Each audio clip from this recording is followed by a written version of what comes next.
All right, good evening, everybody, and welcome to the Boise City Planning and Zoning Commission public hearing. A few things to start out with for tonight's proceedings. Everyone from the public entering the hearing virtually has been automatically muted and cannot speak. As the item you're interested in comes up for discussion, you'll be called upon and unmuted. There is a chat function in Zoom. This is not part of the record and should only be used if technical difficulties arise. Our procedures for public hearings begin with a presentation from the planning team. Then we'll go to the applicant and then the representative of the Registered Neighborhood Association, followed by questions from the commission. After that, we proceed to public testimony, starting with those who are in person, then who signed up on the sign-up sheet in advance, and then anyone else who raises their hand virtually. If you're attending through your telephone, you can type in *9 to raise your hand. Each member of the public is allowed up to 3 minutes for testimony. We are strict with this time as it is limited in code. And finally, the applicant is allowed 5 minutes for rebuttal, after which the hearing will be closed and the commission will deliberate and render a decision. Mr. Chair, you have the floor. Thank you, Crystal. Good evening, everybody. We are citizen volunteers appointed by the mayor and approved by the city council.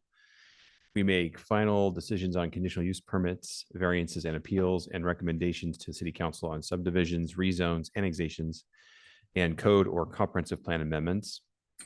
Any decision made tonight may be appealed to the city council, provided that the appeal is filed within 10 days of this hearing. In order to file an appeal, you must have given either written or oral testimony at tonight's meeting. That's why it's important to give your name and address when you testify tonight. We utilize a consent agenda. This means that if the applicant agrees with the staff report and if there's no public opposition, the item will be placed on the consent agenda. All items that are placed on the consent agenda are approved with one motion without further public comment. For items not on the consent agenda, we will hold a full public hearing in the order just detailed a few minutes ago with staff, applicant, and neighborhood association presentations, and then public testimony. Thank you all for attending. Will the clerk please call the roll? Schaefer. Here. Squires. Blanchard. Seha. Here. Moore. Here. Gillespie. Here. Binfrock. Here. Family. Mooney. Here. 6 present, 3 absent. Okay, thank you very much. Okay, we've got a pretty short agenda tonight. We have one item eligible for consent, so we'll start there. For that, without objection, I'll place our meeting minutes from November 13th and our work session minutes from November 13th on the consent agenda. And then the one item eligible for consent tonight is item number 3. This is CVA 23-22, Lombard Conrad Architects. The project address is 1602 North 13th Street. This is a variance to encroach the street side setback for an addition to an existing restaurant on 0.15 acres in a C1 HD zone. Neighborhood commercial with historic and Hyde Park Conservation District overlays. And is the applicant present tonight? Great. And are you guys in agreement with the staff report? Okay. Let the record show that the applicant is present and in agreement with the terms and conditions of the staff report. And is there anybody in attendance tonight hoping to testify in opposition to this item? Okay, very good. We'll go ahead and place item 3 on the consent agenda. And at this point, I will entertain a motion regarding consent. Mr. Chair. Commissioner Pinfrock. I move to approve minutes from November 13th, as well as item 3, CVA 23-22 on the consent agenda, along with all the recommended and standard conditions of approval. Second. Very good. Thank you. I have a motion to approve consent by Commissioner Pinfrock with a second by Commissioner Moore. Any further discussion? Excellent. Will the clerk please call the roll? Schaefer. Yes. Moore. Aye. Gillespie. Yes. Binfrock. Yes. Mooney. Aye. Seha. Aye. All in favor, motion carries. Very good. Thank you. Good luck with the project. Okay, back up to the top of our agenda. Item number 1 is CAR 23-21 and CUP 23-35, Land Group.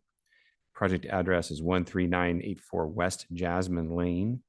This is a modification to an existing DA to allow alterations to the conceptual site plan on 5.14 acres in a C2D DA zone, and then a conditional use permit for an assisted living facility on 5.14 acres in a C2D DA zone.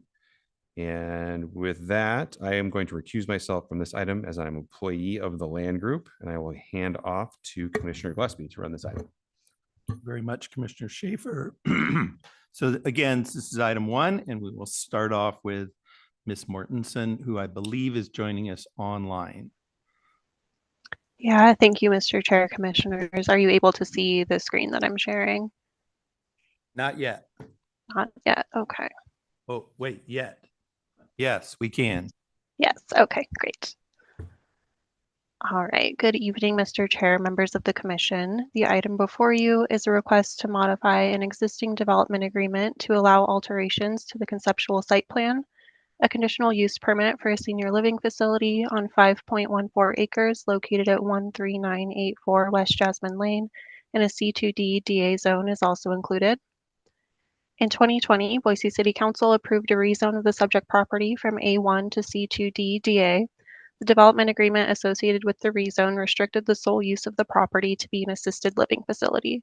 A CUP for a senior living facility was also approved in 2020, but has since expired.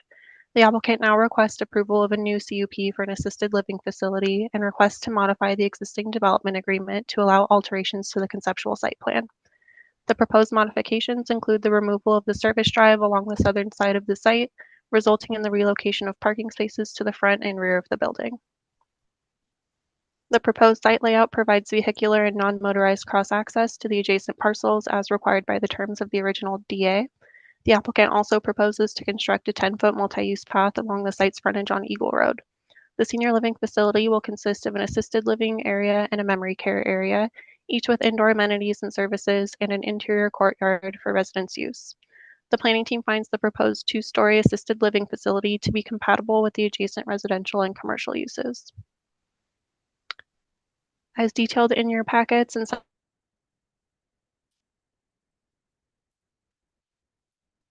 Hi, Sabrina, this is Milt. You just popped off of our audio feed, and we're going to try and reconnect you. So just hold that thought. Just one moment, Mr. Chair. She's still showing in the meeting. Dun, dun, dun, dun, dun, dun, dun, dun, dun.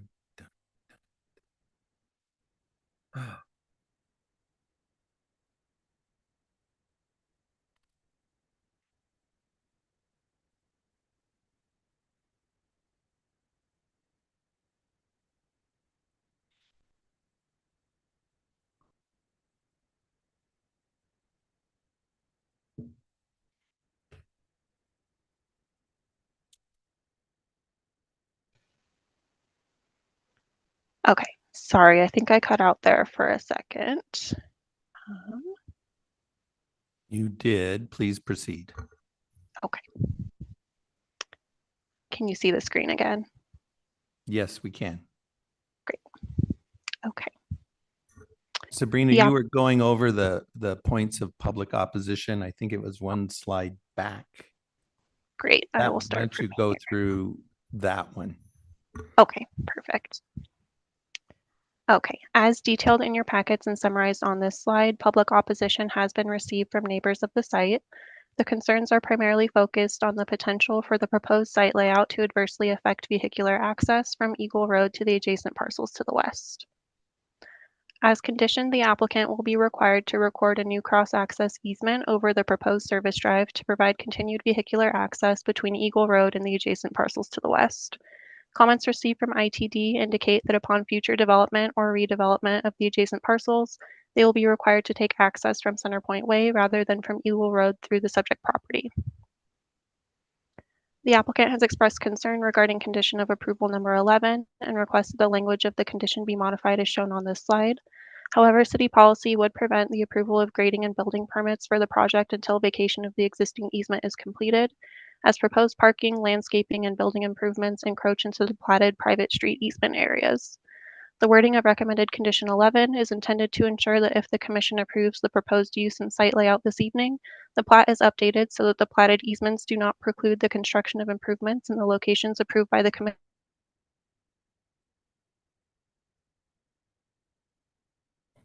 Sabrina, you clicked out again right at the discussion of platted easements not precluding development. So we're going to wait because she probably can't hear me either. It's a lot like my home life. Sorry. I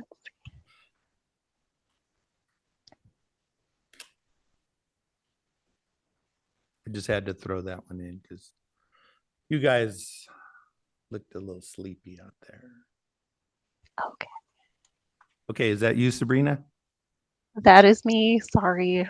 Okay, you were talking No, I'm about having- why condition 11, the way you wrote it is the way the city would like to keep it. Okay.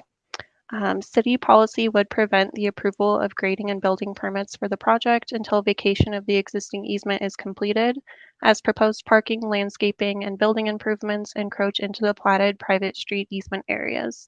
The wording of recommended condition 11 is intended to ensure that if the commission approves the proposed use and site layout this evening, the plat is updated so that the platted easements do not preclude the construction of improvements in the location approved by the commission when the applicant applies for subsequent construction permits. In conclusion, the planning team recommends approval with the recommended conditions in the staff report, and I'll stand for any questions. Thank you, Sabrina. Stand by. Right now, we'll hear from the applicant.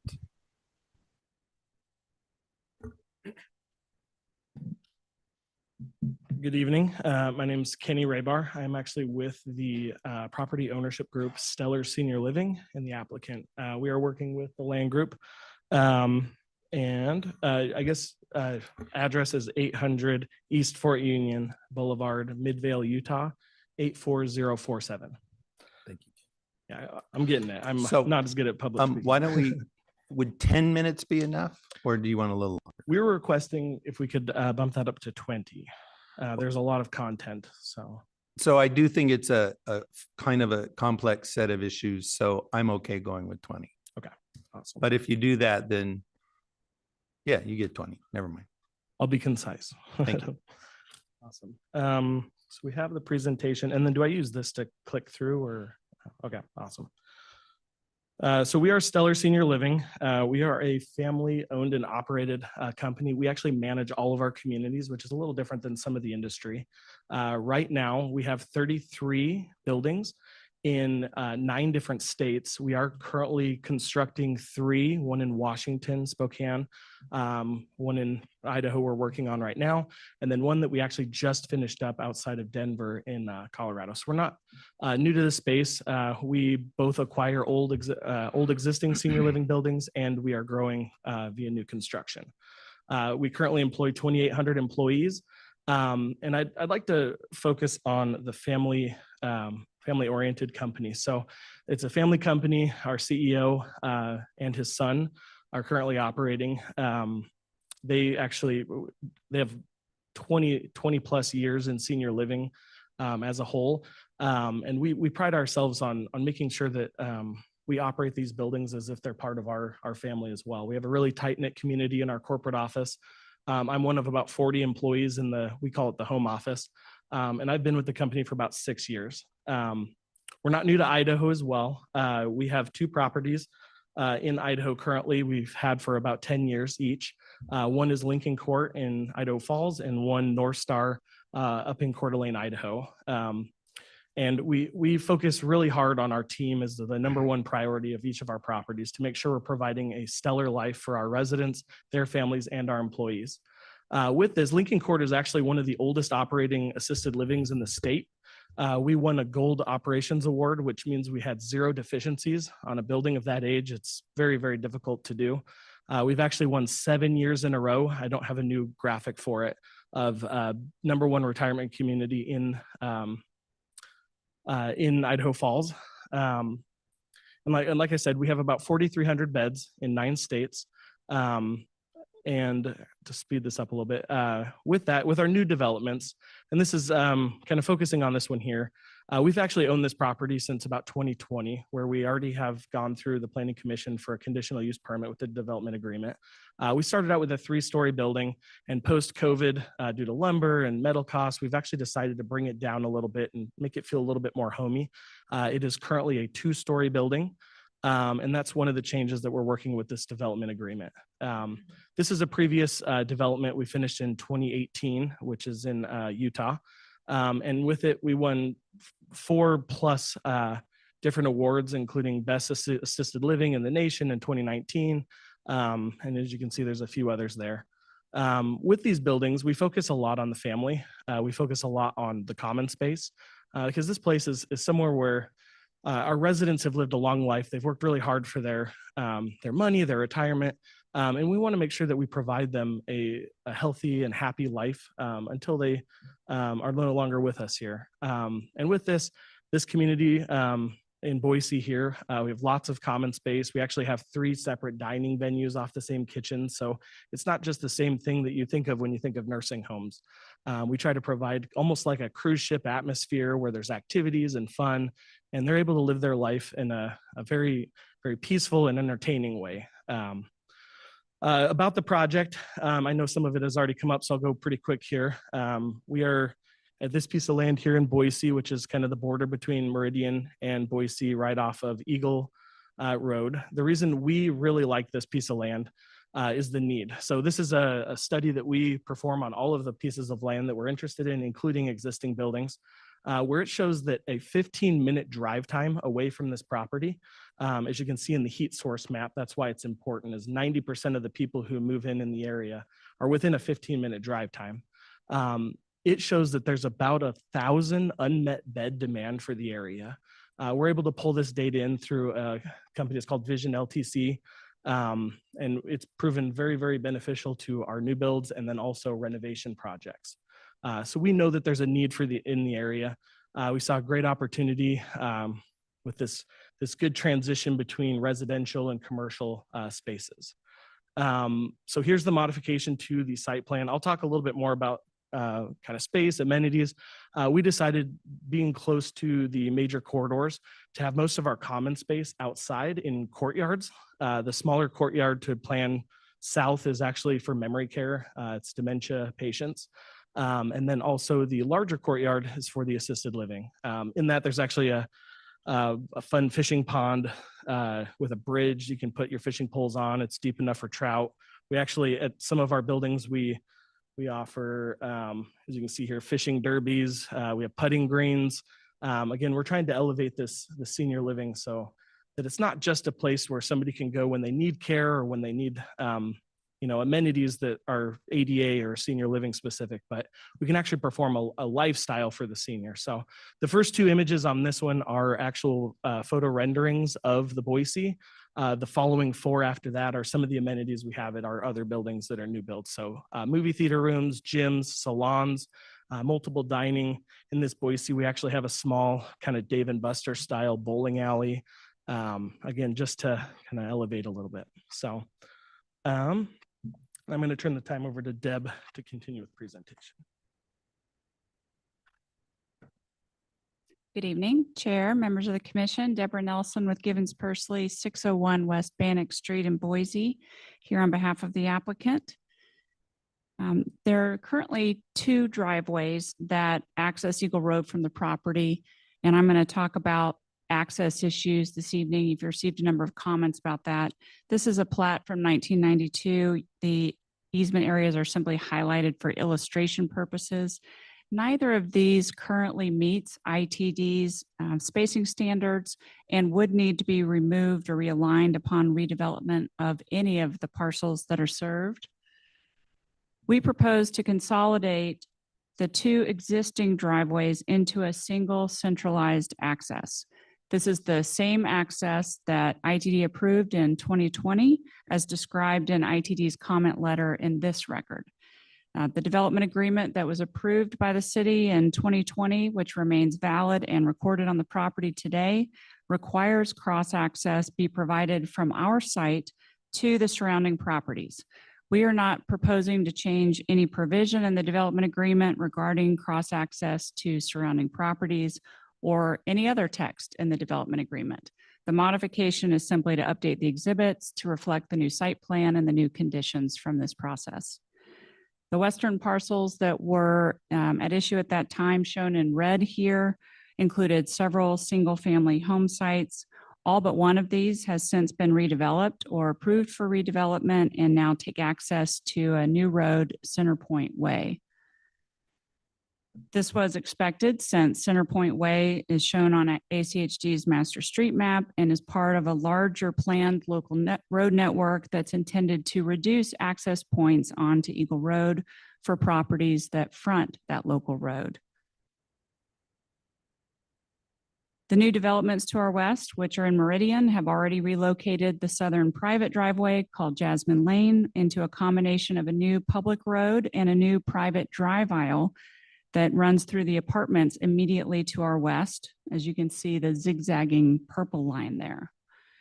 The property immediately to our west, the Delano Apartments, continues to have emergency access through our site and to provide emergency access to this site.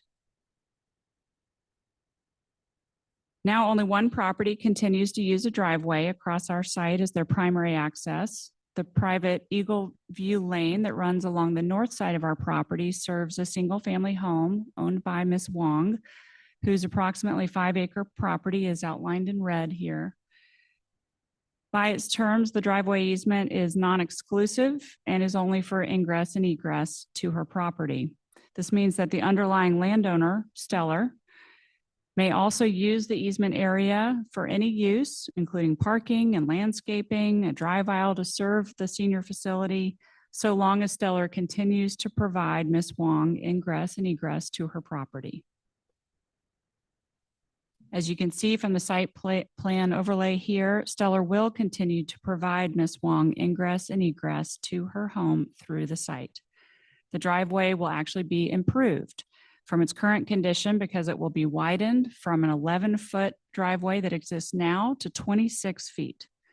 Stellar will also repair and maintain the driveway at its sole cost, including by providing snow plowing. The new access location on Eagle Road will be wider at 30 feet and in a location that is safer with better sight distance and in compliance with ITD's spacing standards by separating from other existing driveways and nearby road intersections on Eagle Road. Stellar met with Ms. Wong and the neighbor to the north, Mr. Walker, to discuss the access points. Ms. Wong and Mr. Walker asked Stellar to provide a number of additional improvements along with this access, including to widen the access drive to the north from the Stellar site so that Ms. Wong could also use that driveway access on Mr. Walker's property in addition to the new Stellar entrance on Eagle Road. You can see on the northeast corner of our property that access that goes up to the north, so right very close to Eagle Road there, has been widened and angled to provide more accommodation for vehicles to get from Ms. Wong's property up to the property to the north. Yes, Excuse me. Mr. Chair. So is there a little tiny blue arrow there, or is that just my eyeball? Because there's a little tiny blue arrow pointing east, I think. Because the plan is overlaid here where Yep, you yep, can see the okay. prior, it's simply a marking from the So that's prior. but that's what you're talking about in Yes, that wider. Exactly. That location is thank the you. cross-access point. Thank you. Certainly. They also asked us to provide a fence between our property and Mr. Walker's, to pave a turnaround area on the inside of Ms. Wong's property for delivery vehicles, and to relocate all signs and mailboxes. Stellar has agreed to all of these terms. Not only would this create improvements to the access that she currently enjoys, the access point would become legal, as ITD has informed us that no approach permit was ever obtained for Ms. Wong's current driveway onto Eagle Road. Ms. Wong can continue to take primary access to her property through the Stellar property and use the new access point on Eagle Road. And as long as it's still a single-family home as it exists today, that will remain. If she or any future owner there ever decide to redevelop her property, then they would need a number of approvals. They would likely need to annex into Boise. They're in your area of impact. ACHD is going to require Centerpoint Way be extended through the Wong property as shown on the master street map. And importantly, any change in use would require a new approach permit from ITD. ITD has said they will not continue to support primary access for these interior parcels on Eagle Road that front Centerpoint Way once they redevelop and expand their use and have access to Centerpoint Way. This is the case whether or not Stellar is approved for this project. The terms of cross-access included in the recorded development agreement reflect this input from ITD, which has not changed since 2020. Stellar is required to continue to provide cross-access to Ms. Wong's property. However, that access may be converted to emergency access only when that property has access to Centerpoint Way and redevelops such that ITD no longer allows the property to access Eagle Road. This is exactly what's in the development agreement now. There were some comments in the record commenting on this, saying that we've changed the layout of the access to Ms. Wong's property from the original approval to now. That's not the case. We just wanted to provide the former site plan. You can see the access location on Eagle Road and the turn that goes around the building and is directed back to her property. The one item that wasn't included in the site plan but was required as a redesign in the text of the conditions in the development agreement was to provide that northern cross access. The property to our north does not enjoy the same easement rights as a matter of real property records and real estate law, but they were given a right under the entitlements in the development agreement for access, and so that is also provided. This project is not going to interfere with the use of Ms. Wong's property or the ability for her property to redevelop. The opportunity and the potential value of her property for redevelopment is enabled really by the access to Centerpoint Way. There was comments that were put into the record about this will impact her ability to redevelop or to impact the value, and that's simply not the case. As planning staff noted, we're requesting just one change to staff's recommended conditions, and that's condition 11. We are asking that we are not forced to only vacate the easements that are shown on the plat, but also to have the opportunity for all legal means for relocation, which includes to relocate in accordance with law. We are not terminating this non-exclusive easement. We're continuing to honor it. We will be improving it and relocating the access point on Eagle Road as allowed by ITD. State law does provide another mechanism for relocation in Idaho Code 55-313, which allows a landowner to relocate a private easement by recording a notice of relocation. This is exactly how the Delano property to our west, the Delano Apartments, if you remember the purple line zigzagging through, that's exactly how they relocated Jasmine Lane when they redeveloped. There is no legal prohibition on relocation of a platted private easement, and there is no requirement in state law or Boise City Code to first vacate it from a plat to relocate it. We're simply asking for the accommodation to either vacate it or to relocate it as allowed by law. And with this language, the city of Boise isn't dictating legal mechanisms for real property law, and instead is simply reviewing the conditional use permit under your criteria as would normally be the case. So for all of these reasons and the reasons that are outlined in the staff report to support the findings for the conditional use permit, the proposed senior living center is appropriate here, and we ask for your approval. I stand for any questions. Thank you very much, Ms. Nelson. So now we would give a similar right of testimony to the Neighborhood Association record. This is the Centennial Neighborhood Association. Is there anyone present who's authorized to speak on behalf of that neighborhood association, either in chambers or online? So seeing none, we will now move to the questions from the commission for either the staff or the applicant. And I await your call. Mr. Chair. Commissioner Mooney. So since we just left the conditions discussion, just for staff, question about our information says that the applicant is in opposition to conditions 7 and 11, but I just heard request for modification to 11, condition number 11. Is that accurate? Mr. Chair, Commissioner Mooney, staff and the applicant have discussed condition number 7 and have reached a resolution. Their concern initially was just with the way that the 50% restriction would be interpreted. They've agreed to iron out the details of that through the subsequent design review application. Thank you.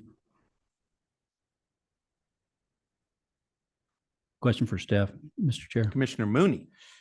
So condition number 11, then, the applicant's request for either vacate or relocate the easement. What's the staff's position on that request? Mr. Chair, Commissioner Mooney, the city is responsible for ensuring that platted easements and plat notes are, protected. When we review building permit applications, we do check plats to ensure that proposed improvements aren't encroaching into protected easement areas. Ultimately, our concern is just ensuring that we have documentation that the applicant has gone through, legal processes to change the platted easement, which typically relocation would include the vacation of the existing easement and recording of a new easement to take its place. Okay, I don't think I fully digested that. I'm going to follow up. So, Okay, go ahead. Okay. So I have a question for the applicant or applicant staff. So the city, so I'm going to ask you what you think about what Sabrina just said. Before she does it, I'm going to paraphrase it for my fellow commissioners and myself to see if I've got it right. Sabrina, jump in, and then Ms. Nelson, if you could comment. So what I hear you saying is you just like the maximum flexibility on how to deal with the access, either by changing or vacating or getting a new easement or just relocating it under existing state law. So you're saying you need flexibility. I think what the city is saying, Ms. Nelson, is, yeah, but if we leave the easements there, there's an issue in allowing landscaping and other stuff in that easement because they use the phrase, it's a protected easement.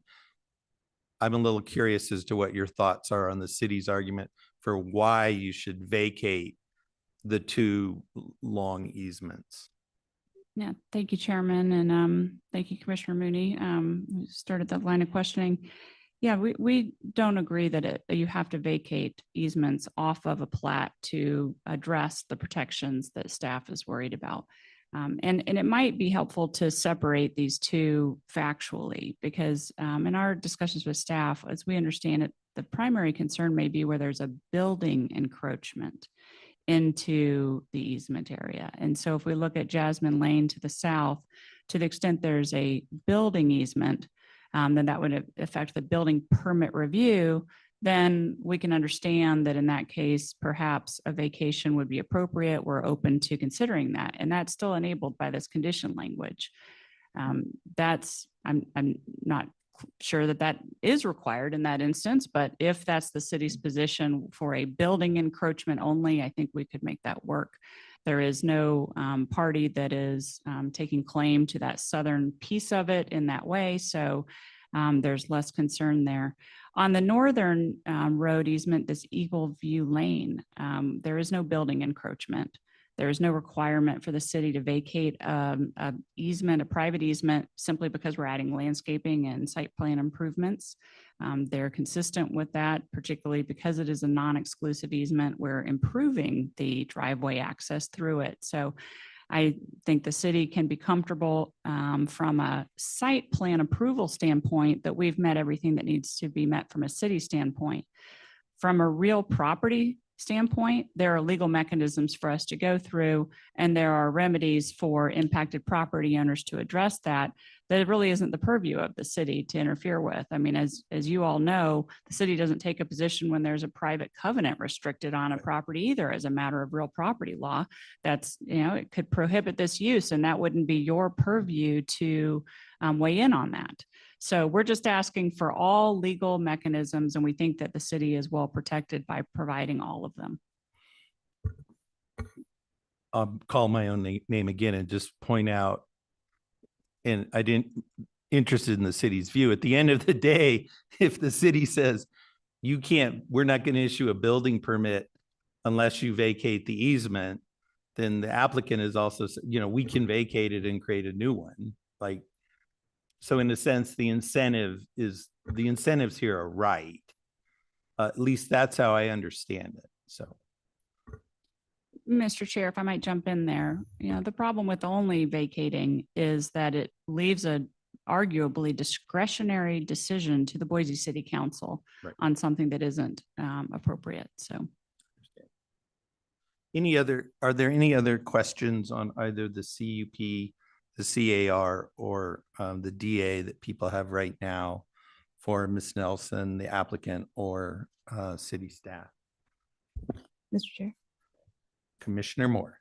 I think the one topic that I saw come up, particularly in the late correspondence, was notion of vacating Eagle View Lane, or that particular named street going away. Is that the case? Or does that drive aisle sort of remain named Eagle View Lane? Chairman, Commissioner Moore, we don't have an opinion or position on how that is named. That will be up to authorities about whether that name can be retained, between the assessor's office and the Boise City's office. Thank you. Mr. Chair, Commissioner Mooney. a question on the multi-use path. There was some back and forth in our agenda packet regarding wavering the path or not requiring that. Is the applicant have any problems with straightening it out? Mr. Chair, Commissioner Mooney, we're agreeable to staff's recommended condition. Follow up, Mr. Chair. Please. Is that public funding, that path, since it was already in the plans, or is it is it the applicant's cost to do that? Chairman, Commissioner Mooney, I don't know if that's been completely sorted out. I know that it has been funded and budgeted in ITD's 5-year plan. So, and Compass noted that in the record, but I don't know exactly if that's been sorted out. Okay. Mr. Chair, one last question for Please. staff. So Ms. Wong, on the west parcels there, in our agenda packet, we had a lot of comments about the value of that property being diminished based on lack of access to Eagle Road for staff, just reiterating the question about if Ms. Wong determines that her property is going to be redeveloped, then that's a whole set of different applications as the applicant brought up. And there is no Eagle Road access if she goes down that road. Is that true? Mr. Chair, Commissioner Mooney, that's correct. ITD has indicated that if that property ever redevelops for anything other than the existing single-family home, it will be required to take access from Centerpoint Way instead of from Eagle Road through the subject property. Thanks, Sabrina. Thanks, Mr. Chair. Any other questions? This Commissioner Seha. Mr. Chair, I just Please. have a quick question. If the property is redeveloped and they no longer have access through this particular parcel, does that mean you guys are closing that access? Mr. Chair, Commissioner Seha, the conditions that are in the development agreement now would allow us, if required by ITD, to change it to a gated emergency access only. And then they would benefit from that emergency access to redevelop their property so that they've got fire access as well. But we would not choose to do that until it's required by ITD.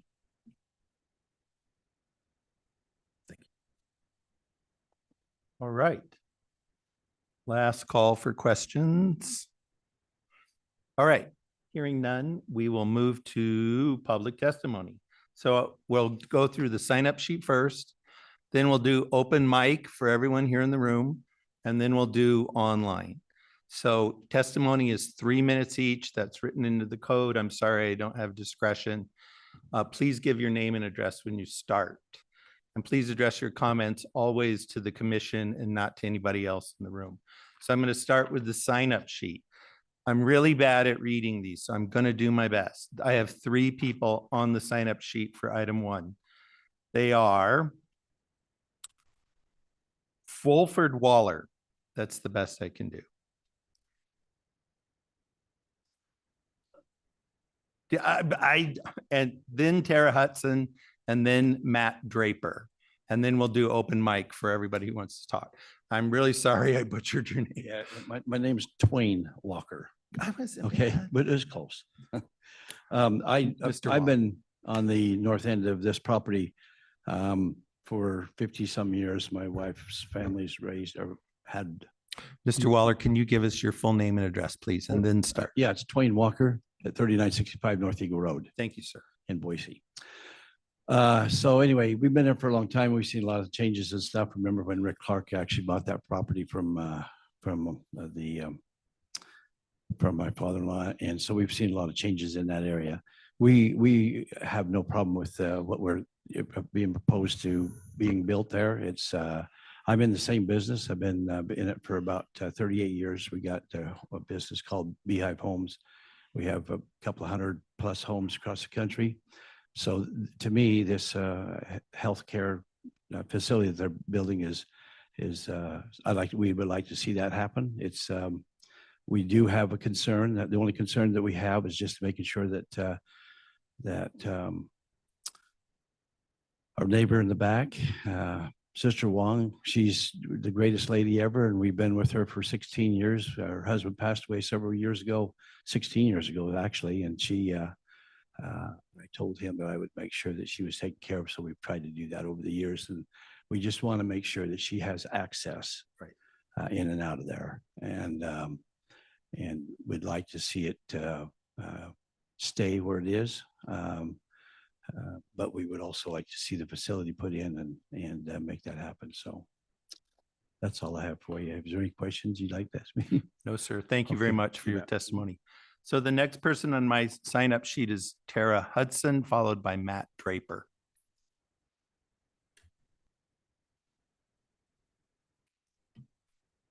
Pull that microphone down and start. Not with tall your- enough. Thank you. You're plenty. Yeah. I'm Tara Hudson. I live at 2722 East O'Mara Court in Meridian. So I'm directly behind this development in a subdivision. So I'm just here to give the whole picture from the opposition. Again, this is an easement that's recorded since 1989. Ms. Wong has been using the easement for over 20 years, in fact, 22 years. It has been used before that. It is a access from Eagle Road. ITD, and our conversations with ITD, with Brian Duran, we've had legislation on this. They are not involved in Eagle View Lane. They are involved on Eagle Road.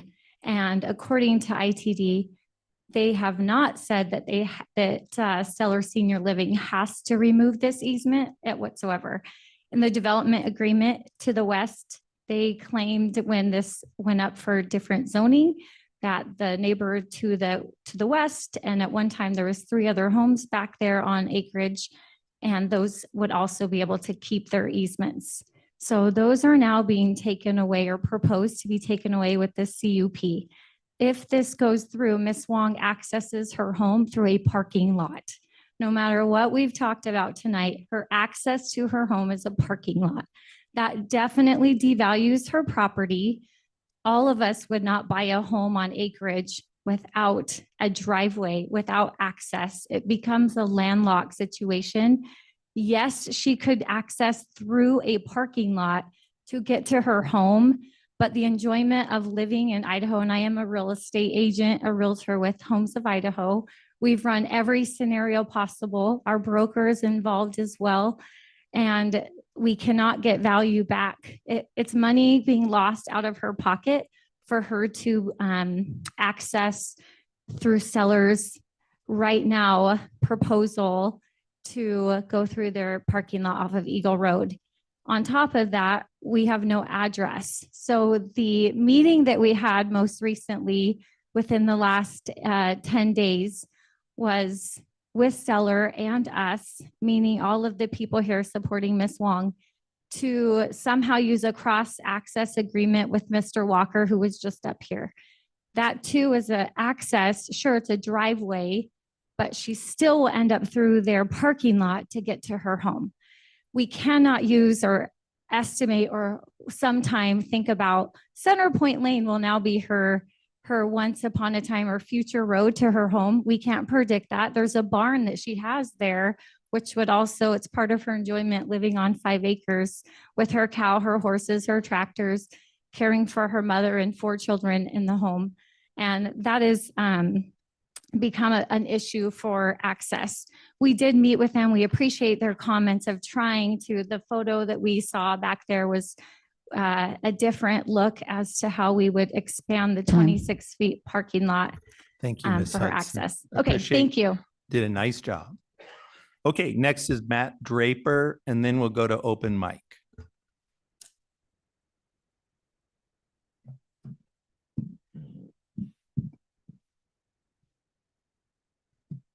Chair, Commission, I'm Matt Draper with Eberly Berlin at 1111 West Jefferson, Suite 530. And I represent Miss Susanna Wong at 14104 West Eagle View Lane, Boise, Idaho, 83713. So again, as it's already been said, Miss Wong's principal concern is that easement through Eagle View Lane from Eagle Road to her property. And while since the original development agreement was approved, there has been granted alternative access through Center Point Lane. And as the agreement's written, they only have to give Ms. Wong access through Stellar's parking lot until there is alternative access. And now there is alternative access through Center Point Lane. So what we're afraid of is that they will be able to take away that access. And that is the main issue. And the way that we see it is, as already been stated, is that we'll devalue her property. That she currently has direct access from her property and it's down a straight private lane through to Eagle Road, which is what we all know, one of the busiest roads in all of Idaho. From now, she would have to access that from behind through that circular through Center Point Way. As Ms. Thompson already stated, that easement's been existed since 1989. Ms. Wong has used it for over 20 years. She currently lives there with her mother and 4 children. If she ever wanted to subdivide or do anything with her property, yes, as stated from the applicant, she would have to appeal for and receive those other from the government. But the main thing, she would also have to change her address. Her elderly mother does live with her, as stated in the letter that we submitted to the commission dated December 7th. Her mother has not in the best of health in the past 5 years. She's had to have an ambulance that was supposed to come and have to come pick her up, prevent life-saving activities. And that is the main concern. So while it is apparent that the applicant is willing to grant her access through that parking lot on the northern border, they are not obligated to do so because there is that alternative point. And that is her biggest fear, is that that easement will just be taken away from her because they'll be able to point to that Center Point Way. And that's for the reason that we oppose CRA 23-0021. Thank you very much, sir. Thank you. So is there anyone else in chambers tonight who'd like to testify on this matter? And if there is, I'd like you to come and testify on this matter. Okay, so no one here. We'll come back and do one more call. Is there anybody online who wants to testify? You're sure? Okay, no one there. Last call. Okay, close. So now we'll move to rebuttal, and the applicant has 5 minutes to rebut the public testimony. Ms. Nelson. Thank you, Mr. Chair, members of the commission. Appreciate the comments from others, and I think we've got some responses that will be helpful and maybe comforting to them. There may be some misperceptions on their part about what we're required to provide. First of all, to address Ms. Hudson's comments and discussions with ITD, we've also met with ITD, and we have the ITD approval letter that's in the record here that will consolidate the access points. So certainly I agree that ITD does not take a position on internal driveways, simply the access point onto Eagle Road. And we will be leaving the driveway except where it accesses Eagle Road, and will provide an alternate location for Ms. Wong to access it there. Both Ms. Hudson and Mr. Draper commented about how she will be taking her access through a parking lot. Currently, all she has is a non-exclusive easement through the property, whatever that use is. It's been a vacant property with only a single family home not at that location for some time, but once it's developed, she still has the same rights, and the underlying landowner, Stellar, still has the same rights, which is to develop within that easement so long as we don't impact the ingress and egress. Mr. Draper commented that he's concerned that because the development agreement has a provision that once there's access to Center Point Way, that she's required to take it. But I think it's important to note that the development agreement has two conditions before we are allowed to convert that or required to convert that to emergency only access. And that is access to the alternate roadway of Center Point Way and redevelopment of her property such that it causes ITD to no longer allow the access. And so she may continue to enjoy her property in its current use as long as she would like through our property. We will also be recording new cross-access easements to reflect this. So there will be a clean easement of record providing that access on those terms as is required by both the development agreement and the conditions required by staff here. So that will occur so that maybe that gives them some comfort that they will be protected in that way. And also we will work with Ms. Wong on her address as Tamara informs me. So we'll work with her to keep her address. Thank you very much, Ms. Nelson. So the matter is now before the commission. We are a recommending body on the CAR and a final decision-making body on the CUP. And we can handle them either in one single motion or two separate motions. It's up to you. Mr. Chair. Commissioner Finfrock. Yes, just some clarification. I just wanted to know if the commission was okay with the protections the development agreement allows for Mrs. Wong or Ms. Wong, if we should maybe elaborate on that in a condition, or if we were okay just leaving it as is based on the development agreement. I'm not sure I understand your question until you So- put it in motion form. Okay, I'm like, so the conditions for the CUP yes. can address any issue you like, including issues, Access issues. yes, including Um, access issues. Okay. Mr. Chair. Commissioner Mooney, I'd like to make a motion that we approve CAR 23-00021. so we're going to recommend approval. Recommend approval for the CAR, and then we'll talk about the CUP. So I have a motion to recommend approval to City Council of CAR 23-00021. Is there a second? Second. So I have a second, Commissioner Finfrock. Commissioner Mooney. Mr. Chair, yeah, I don't have any problems with the recommended annexation with all the terms and conditions in the staff report. We do have some discussion on the CUP. Is there any further discussion on the motion to recommend approval of CAR 23-21? Hearing none, will the clerk please call the roll? Moore, Oh, aye. Gillespie. Aye. Finbrook, Aye. Mooney, Aye. Seha, Aye. all in favor, motion carries. All right. So now what's left is our decision to approve 23-35. Mr. Chair. Commissioner Finfrock. Should we have discussion first? or No, I you would like me? you to make a motion first. Is Put that all your so? cards on the table and we'll argue Okay. about them. Mr. Chair, I move to approve CUP 23-35 along with the recommended and standard conditions of approval. Second. So I have a motion to approve 35 as is written in the staff report from Commissioner Finfrock and a second from Commissioner Moore. Is there any discussion? Mr. Chair, Commissioner Finfrock, so maybe I could discuss condition 11 first. please. I just think there's a lot of moving parts. The city said it was a cleaner process if they just vacate the easements first. And so I think we're going to rely on their input because they're in the books all the time. So I think that it probably is a cleaner process and we should allow that to go through the city and then the applicant and the city can handle it from there. Any further discussion? Mr. Chair. Commissioner Moore.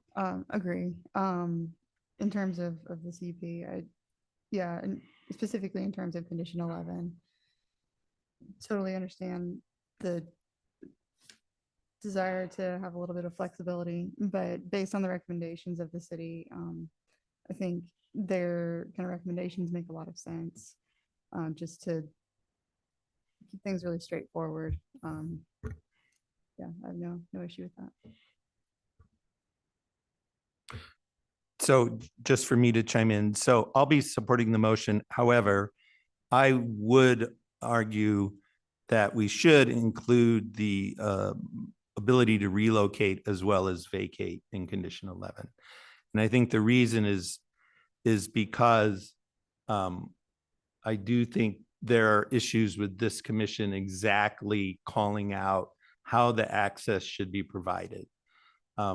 Because it's clear that whatever happens, the access for all the western parcels will be maintained.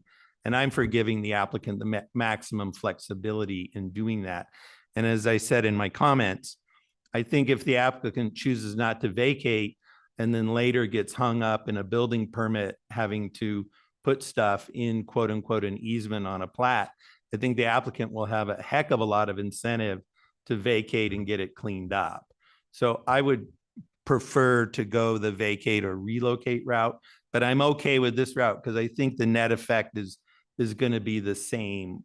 You know, I think it's all can get worked out in the process. Mr. Chair, Commissioner Moon. I'm in agreement with you on flexibility to the applicant. I think they did a great job of accommodating the western parcel and Ms. Wong. I would also be interested in adding a condition that basically requires them to work with the Ms. Wong on the address change, because that sounds like it's a pretty significant adverse impact for her. We have a motion on the table, seconded. So if someone would like to propose amendments to that motion, we can vote on the amendments, and then whatever happens, then we would vote on the main motion to approve. So I will await the council's decision on whether someone would like to propose to amend 11 and add a condition requiring the applicant to work with Ms. Wong on her address. Mr. Chair, Commissioner Moore. Commissioner Finfrock, I agree with you that it's cleaner to word it the way the city does, but I'm not opposed to flexibility. I mean, yeah, it's just going to be fun and building permit if they don't make it the way it needs to be. So I'm not opposed, but I do agree with you. So I'll leave it up to you. I'll second your motion if you want to amend. So where I am now is I need a motion to Chair. amend. I'd like to revise my original motion and add a couple of conditions. First being that the added language in 11 be modified as requested by the applicant, with the additional condition to discuss or to revise, how am I going to put this? With the added condition that Ms. Wong be allowed to maintain her current address.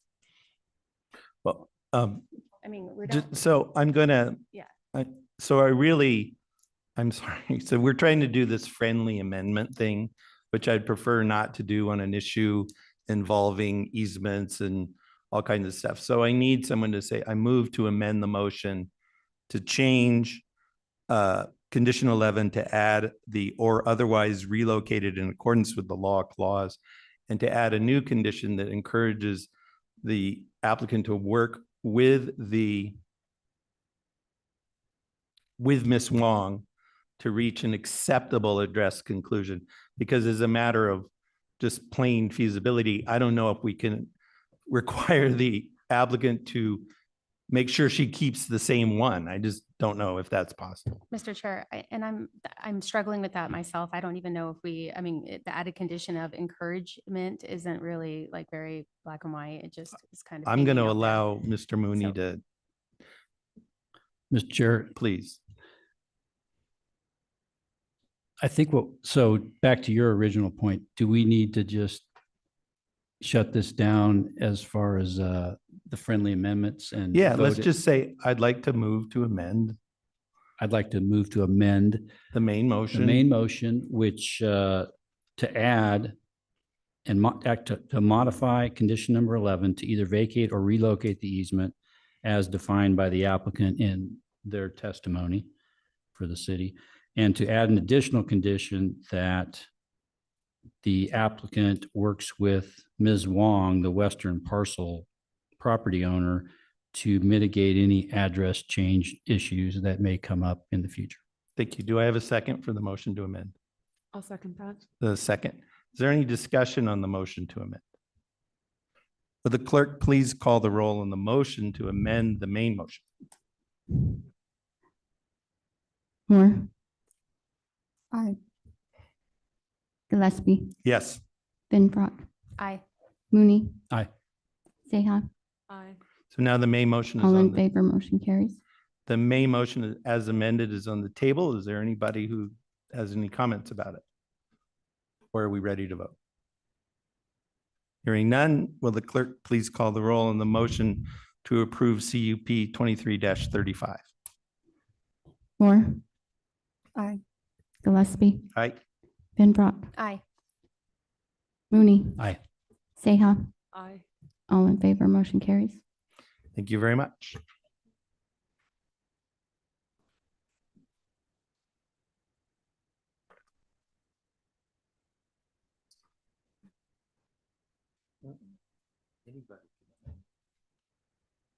That's why this friendly stuff.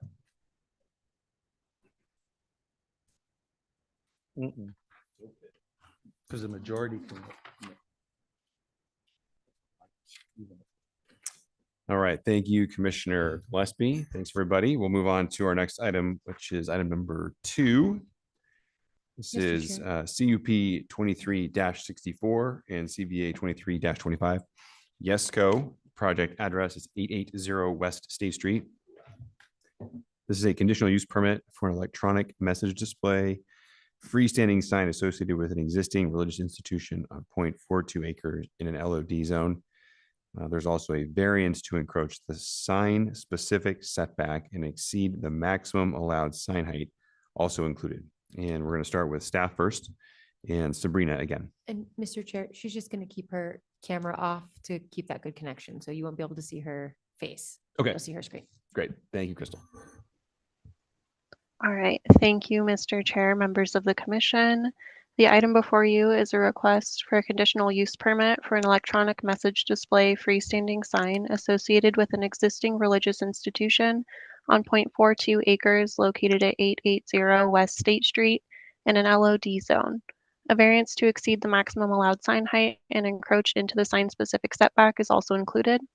The subject property is located at the northeast corner of the intersection of State Street and 9th Street, and the applicant proposes to construct a freestanding monument sign that is 12 feet tall with approximately 40 square feet of sign area, half of which would be occupied by an EMD. The development code requires conditional use permits for signs that include EMDs in office zones. Additionally, code includes standards which dictate the number, location, setbacks, height, and orientation of freestanding signs. The applicant requests variances to allow the sign to exceed the maximum allowed height by approximately 4 feet and to allow the sign to encroach 14 inches into the required 5-foot front setback. However, as detailed in your packets, there is no apparent hardship or exceptional circumstance which would justify the requested variance. Additionally, granting of the variances would conflict with policies of the comprehensive plan, which encourage limiting signage on gateway streets such as State Street to low-profile monument signs, and which encourage the use of streetscape elements to create an appealing environment in which to walk in downtown. As detailed in your packets, the proposal also conflicts with multiple standards for freestanding signs. Most importantly, code allows a maximum of one freestanding sign per street frontage, and the proposed sign would be the second monument sign located on the subject property's frontage on State Street. Therefore, the planning team finds that the site is not large enough to accommodate the freestanding sign as proposed. Additionally, the massing and location of the proposed sign overwhelms the pedestrian view of the property from the corner of State and Ninth and does not contribute to an appealing environment in which to walk. Due to the proposal's conflicts with the CUP and variance approval criteria, the freestanding sign standards of code, and the comprehensive plan, the planning team recommends denial of the applications. In order to obtain approval, the planning team recommends that the applicant remove the existing monument sign on the site's State Street frontage and apply for a new freestanding sign that meets the requirements of code. Alternatively, the applicant could apply for a wall sign with EMD that complies with the requirements of code. And I'll stand for any questions. Okay, thank you, Sabrina. Next, we'll hear from the applicant.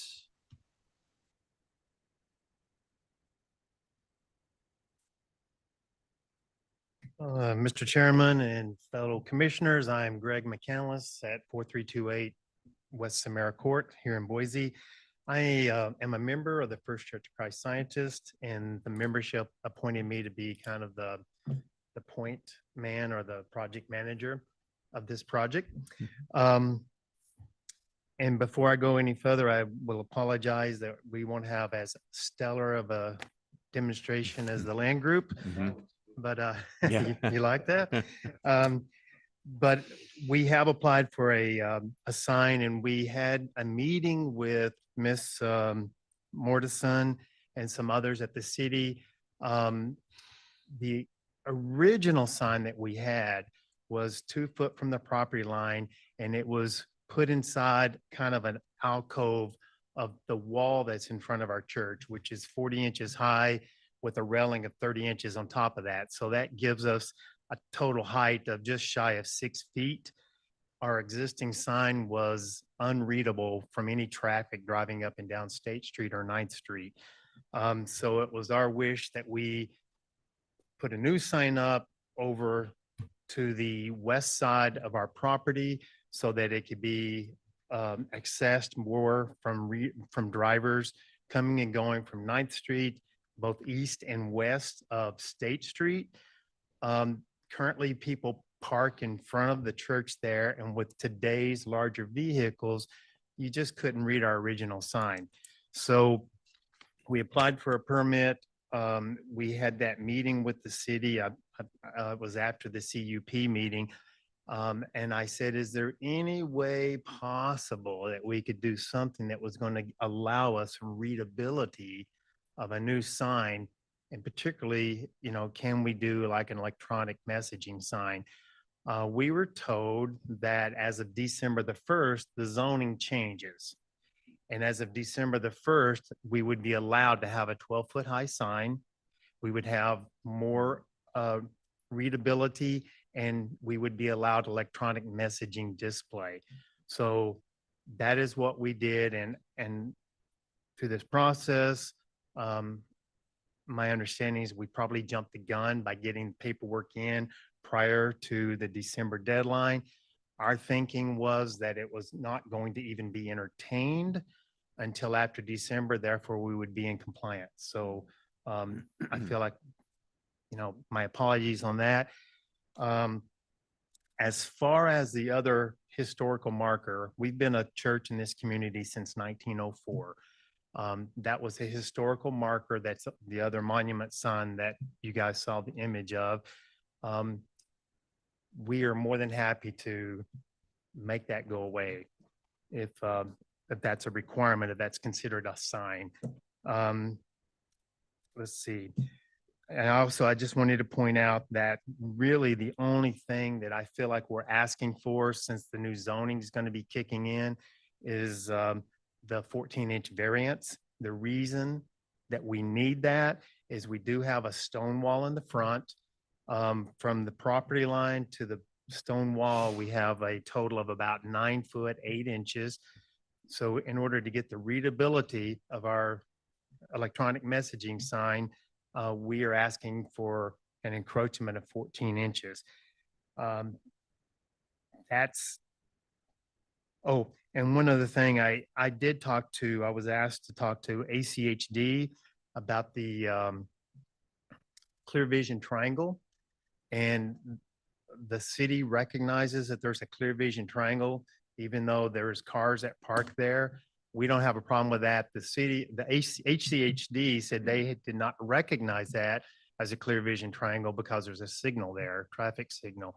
But that's because cars are parked there. That was all the more reason that we were trying to get up higher so that the message could be seen. We worked to have the architectural design incorporate the existing stone wall and the brick look of our church so it would blend in harmoniously. And not to take up any more of your time, but I'd like to turn over the rest of my time to Craig Miller, who's with Yesco, who we hired to push our permits and get our sign erected. Good evening, commissioners. Mhm. Uh, You might want to tip that Yes, mic up. I just There you realizing go. that. Great, thank you. I think the main point that I wanted to touch on is Yesco is, we've been in business for 103 years. We feel comfortable in the sign space. We felt that as we move through this project and work towards designs and concepts that would work for the client, that it was logical. I think the biggest challenge here is that we mistakenly submitted the request or the permit for the CUP and the variance too early. And that's really our fault and not really the clients. And we hope that that wouldn't be something that would reflect negatively for the client. Our misfortune there is just not understanding the process well enough as the code changed December 1st. We're available to answer any questions related to the sign and the sign product as it stands designed now at this point. But I think that's really throughout the beginning of the process, the client's intent is to be good caretakers within the community and really provide something that fit within their church, their building, and really what they're trying to achieve as, you know, good members of the community. So I don't have anything else to offer, but again, I'm available to answer any questions. Okay, great. Thank you, Mr. Miller. Appreciate it. Paul Bermel, Bermel, 4309 West Quail Point Court. Church member, relative new resident of the city of Boise, last 2.5 years. I've got over 25 years experience in electronic signage. In fact, considered one of the pioneers in the business in the United States. I have recommended to our church board, and they are in support of, we will execute this sign in the most safest manner possible. No graphics, no animation, no sparkling, sprinkling, and no rotation of messages. We are cognizant that this is an intersection with a traffic light and crosswalks. So therefore, the recommendation was display a text message as if it was an old-fashioned letter sign. Leave it up for 24 hours. Only change the messages in the middle of the night. We don't want to ever have someone wanting to cross the street on pedestrian, a cyclist, or a car say, oh, I saw the sign flash or change. I thought it was the traffic light. It's going to be very evident and safe in its communication and usage and execution. So to that end, while it's called an electronic sign and it will be a little bit higher, so it's visible in both directions above cars and visible also from 9th Street, it's going to be executed, the messaging on it, with the utmost care and consideration for the neighborhood. And then furthermore, to that end, as Mr. McCandless has spoken to the adjoining neighbors and no one has objected, we have offered, if ever, because none of our neighbors have electronic message boards, that if ever they have a need, like a Christmas thing at the church across the street, we'd love to promote that and to tell people to come to attend that, et cetera, for anyone in the neighborhood that would be of interest in that. So I just wanted to share that, our planned use of the sign. Okay. Okay. Okay, great. Thank you, guys. Appreciate it. Okay. I think we'll go ahead then. I guess we got Mr. Hagan is present. I assume, Mr. Hagan, that you're representing the North End Neighbor Association this evening. Very good.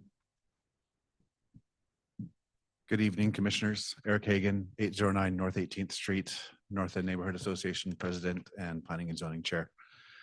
It's a beautiful design for a sign, and thank you very much for the reassurance on the use of the sign. Safety is of one of our utmost concerns, as you recall from our testimony last week for a sign for the church down the road. I personally have actually almost been hit by a car turning up 9th Street from State Street as I've been coming down 9th Street. So I appreciate the sensitivity of that intersection right there. The zoning code transition, unfortunate timing for that one. The new zoning code would allow a 15-foot tall sign with architectural turbinances to go another 2 feet above that. So postponing any kind of action on this application could potentially result in a larger and taller sign. With that in mind, Nina is all for having a sign at this location. We don't have anything against having a sign, but we do like the recommendations that Sabrina Morrison put together, possibly moving it to the other side of the parking lot of the building. The 14-inch infraction into the setback is a minor one that I think could be accommodated by building the sign into the rock wall and the guardrail. So to that end, I'd almost say I would recommend a recommendation of approval with the condition of the sign to be outside of the 5-foot setback entirely. That's it. Thank you. Okay. Thank you, Mr. Hagan. Appreciate it. Okay. We'll go ahead and open up questions by the commission.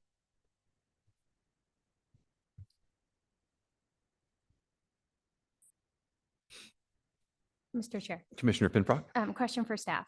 So even with the height issue being like, okay, under the new zoning code, do we still have an issue? I know we have an issue with setback, but I think that there will still be an issue with 2 signs on the property, as well as maybe something with the street address. Is that correct? Mr. Chair, Commissioners, yes, I believe those items would still be an issue under the new code that was recently adopted.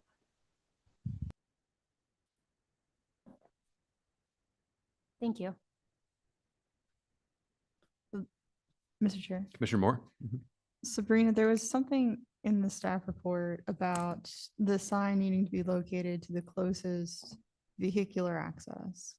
So even if that monument sign, the existing one, the little one, was removed, you would still want this sign to be moved where that vehicular access, where the access point is? Mr. Chair, Commissioner Moore, that's correct. That would be more consistent with the freestanding sign standards and code. Okay, thank you.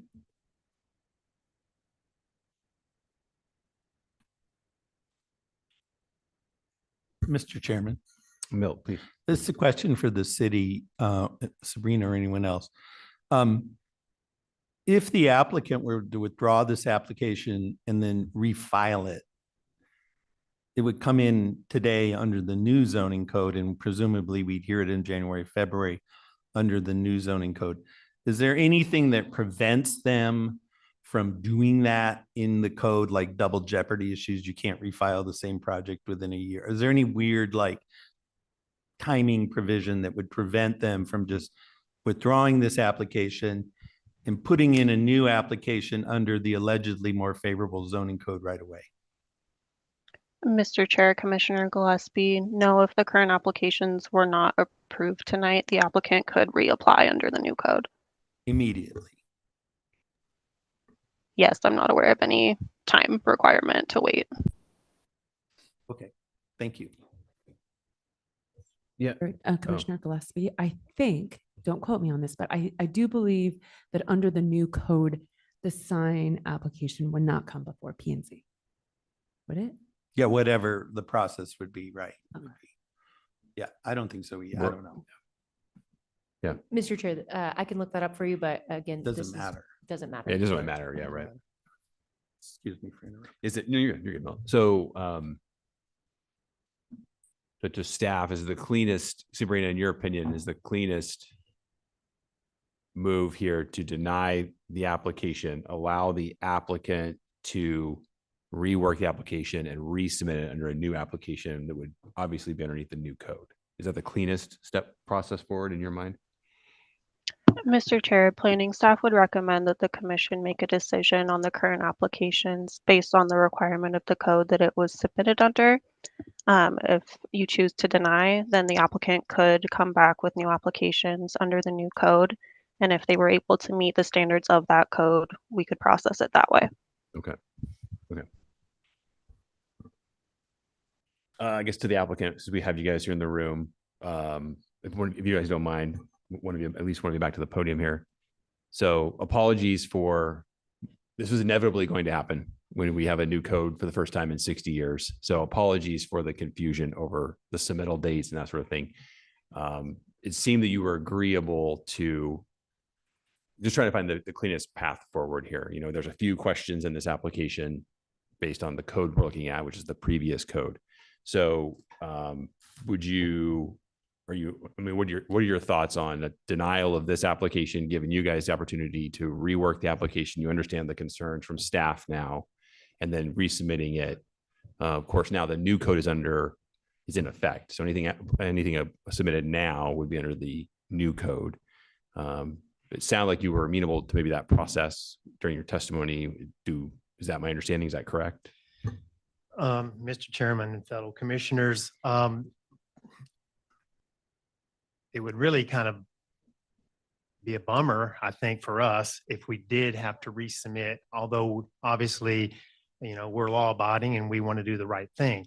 Let me say that when we've talked to the city, I've never heard anyone say that we should have the sign relocated to the opposite side of our property.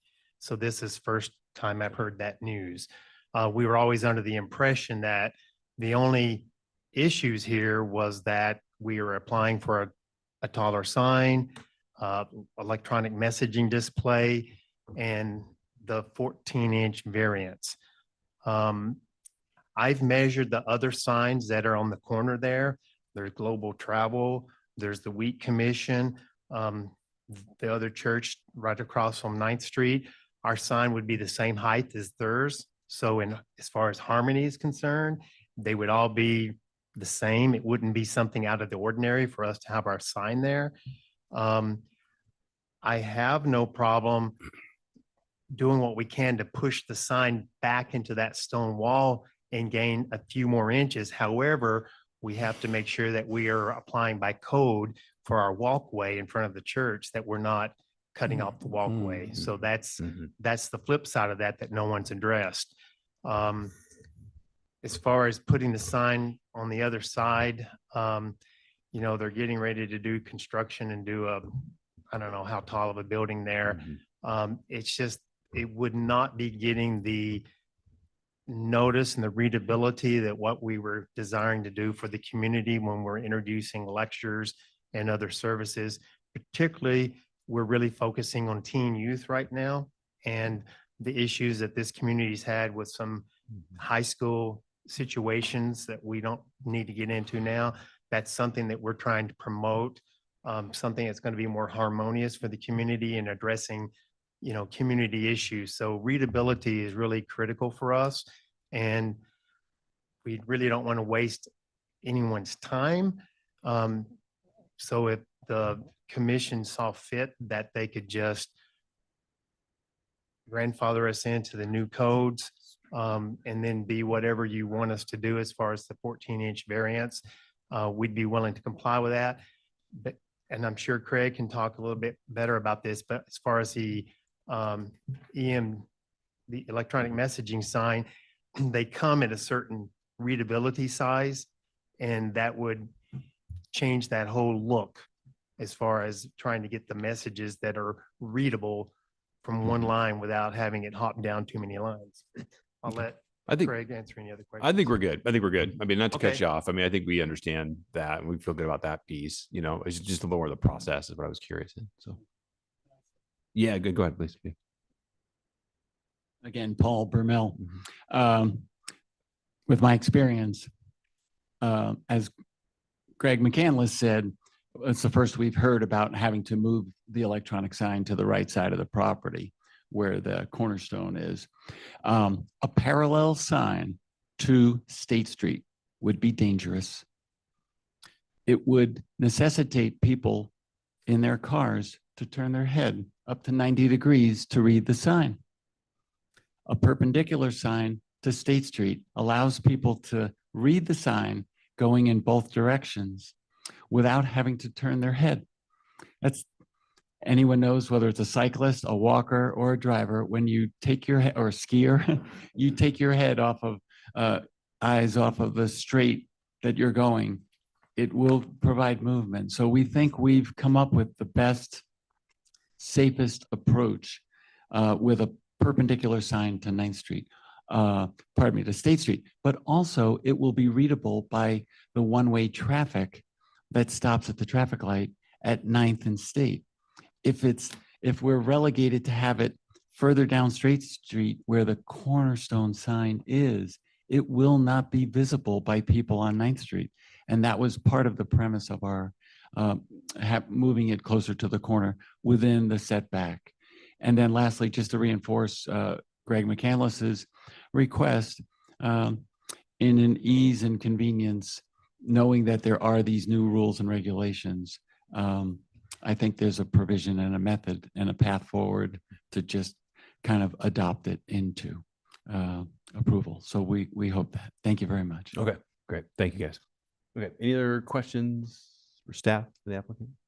Mr. Chair, I just wanted Yeah. to clarify something you guys were talking about. So if you were to deny this application today, they could come back and reapply so long as you make it clear that they are eligible for that. We do have a provision in the new code that prohibits it, but if you make it clear in your findings and in your deliberation, then they can come back. They would allow. Okay, so do we need, is it a condition then, Crystal, or is it just a note? Just in the findings, that yeah. we- Yeah, okay. Just as you deliberate.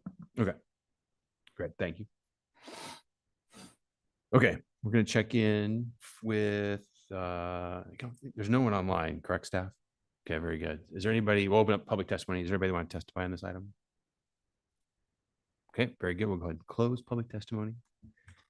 Gentlemen, this is typically the time for deferral now rebuttal, apologies. To rebut anything you heard during public testimony. We obviously didn't have any public testimony. You can certainly yield that time. Okay, very good. Thank you for that. We'll go ahead then and return this item before the commission to render a decision. Again, we're talking about CUP 2364 and CVA 23-25.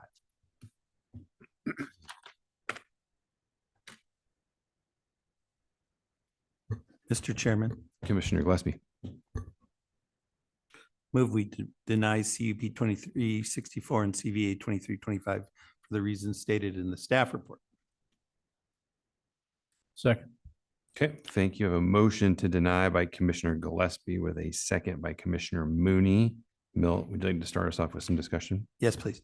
So I think we didn't hear in the record any disputing of the non-compliance issues, the height, the setback, the street number requirement on a sign, and the presence or absence of a second sign. So those seem to be undisputed facts. We also didn't hear any specific argument made that there's a hardship like a boulder, a tree, a skinny lot, a funny shape. It's a big square flat lot in the middle of downtown Boise. And I think the staff report makes a very good point that part of the reason it's so tight there is because some previous city government had granted a big variance for the placement of the building, which is now squeezing down on the front. So for all those reasons, under the old code, I just don't find a hardship. And, it's clearly requires a variance. So I would also, it's my personal finding, and we can all opine on it, that they should be allowed to resubmit immediately after this denial using the new code and their better understanding of how the city thinks about these things. And it's also my finding that the city and the applicant could work better together to clarify what is in fact, as hard as it is to understand, it's kind of complicated the way we permit these signs. And so I'm not clear that the city actually was requiring you to move the sign over to where the old monument sign is. It did not come through in the report that was like one of the non-compliance issues. I think the city is sort of saying, gosh, we like these sorts of signs to be located near the ingress egress point. But I think Sabrina was a little bit, I don't think she said it's an absolute requirement of the sign code. But what I'd like in the next go around, which I hope we can start right away, is that we get all this stuff worked out. The new code gives you a little bit more room here and there. But in the end of the day, you have to comply with the setback and the height requirements and what people want on a sign, right? Because you've got plenty of room, I think, to kind of do that. So that's why I made the motion as I did. Okay, thank you, Milt. Any other discussion? Mr. Chair. Commissioner Mooney? Yeah, Check. I agree that with the staff that the variance is a result of the zero setback that was granted quite a while ago. It's unfortunate that the applicant didn't look at the staff report a little bit closer, project report, because Sabrina is pretty clear. I mean, she says, however, the code requires freestanding signs to be placed as close to the main vehicular entrance as possible. That's on page 6. So encourage the applicant to look at the project report a little closer for next round. Okay, thank you, John. Any other comments or thoughts? Mr. Chair. Commissioner Moore, yeah. And just a second, Commissioner Gillespie's, I have no issue, working with staff a little bit more. And now that we've discussed this and resubmitting under the new code, I think the intent was to submit under the new code. So it kind of resubmitting again under the new code would meet that intent. So I'm happy with that. Okay, very good. Okay. Yeah, I'll be supporting the motion as well. I agree with the comments. I think this is a cleaner path forward here for you gentlemen to get this done the right way, right and clean.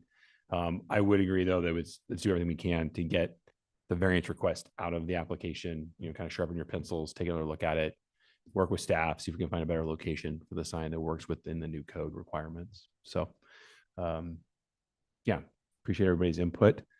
With that, I will go ahead and call the roll. And again, we have a motion to deny CUP 2364 and CVA 23-25. Again, the motion was by Commissioner Gillespie with a second by Commissioner Mooney. Will clerk please call the roll? Schaefer, Yes. Moore. Aye. Gillespie, Yes. Finbrock, Aye. Mooney. Aye. Seha, Aye. all in favor, motion carries. Okay, thank you. Thank you, guys. Okay, we're going to take a quick 5-minute break. Okay, let's get started. Yeah, This is our last. Come oh, on, Randy, let's go. I don't have a sign up. Last time tonight. Do you have that? Okay. Sorry, we took a break and now we're doing paperwork. Apologies. Our last item tonight is item number 4, CAR 23-16 and CUP 23-48, Red Buffalo Capital LLC. Project address is 2171 East Danzy Drive. It's a modification to an existing DA to allow outdoor storage on 6 acres in an M1D DA zone. And then the CUP is a conditional use permit for outdoor storage on the same 6.08 acres in the same M1D DA zone. We're going to hear from Jesse Lyle with staff first. Mr. Chair and Commissioners, the item before you is CAR 2316 and CUP 2348. As just described, it's a modification to an existing development agreement to allow outdoor storage as well as a conditional use permit for the same on 0.6 or 6.08 acres in an M1D DA zone. at 2171 Dancy Drive. And just a reminder, this application is being evaluated under the Legacy zoning code. As outlined in your packet, the applicant is in agreement with all of the findings and conditions of approval. However, we are hearing this today because there was a mistake in condition of approval number 2 in your packet. The text in red was not included in the original publication, and that was just caught today. So this is a condition that was carried over from the original DA that essentially accounts for the pinch point at the southeast corner of the project. With that, the planning team recommends approval, and I will be happy to answer any questions. Okay, thank you, Jesse. Next one from the applicant.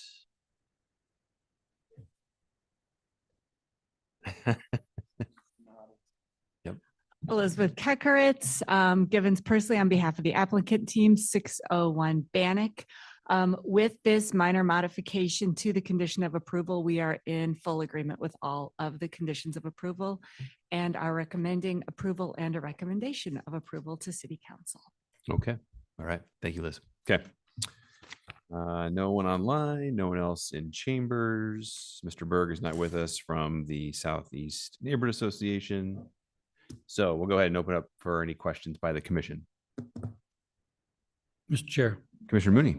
since we're going through this cleanup, a question on our agenda packet, page 289, the modified DA's got a recital B where it states the property is currently zoned A1. That's not true. Do we need to clean that up as well? Mr. Chair, Commissioners, that is just a draft version of the DA. There are some other cleanup items that we have to include, including the new zoning that the property is actually zoned. So there are definitely some things that need to be modified in that. Yeah, Mr. Chair, so we don't need to act on those tonight. No, this is just for the content, and there will be some additional modifications before the council hearing. So we're just recommending on the CAR. CAR, correct. And the DA, as I understand it, is part of the CAR. Is that right? That's right. Mr. Chair, Commissioners, that's Where correct. with the CUP, we're final. So those conditions, at least I think that's what's happening. I can be a little fuzzy. That's correct. Good, John? Yep, right. Any other questions? Okay. Go ahead and open up public testimony. Would anybody like to testify? We'll go ahead and close public testimony. Go ahead and open up rebuttal. We take the rebuttal. Applicant has yielded their time to rebut. Mr. We Chairman. will go ahead and bring this back before the commission, and I think Mr. Gillespie is going to give us a motion. Mr. Chairman, I move that we recommend approval of CAR 23-16 with the revised condition in red on the screen now for number 12. Number 2. And I move in the same motion that we approve CUB, well, excuse me, the changes are to CUP 2348, which I move that we approve with the modifications to condition 12. Just as a point of clarification, I believe it's condition number 2. Ah, right, 2. Very good. So we have a recommended approval of CAR 23 and approval of CUP 2348. With the amended condition 2. Okay, very good. Motion by Commissioner Gillespie. Do I hear a second? Second. Great, thank you. Second by Commissioner Finfrock. Any further discussion? Very good. Will the clerk please call the roll? Schaefer, Yes. Moore, Aye. Gillespie, Yes. Finbrook. Mooney, Aye. Seha, Aye. all in favor, motion carries. Great, thank you.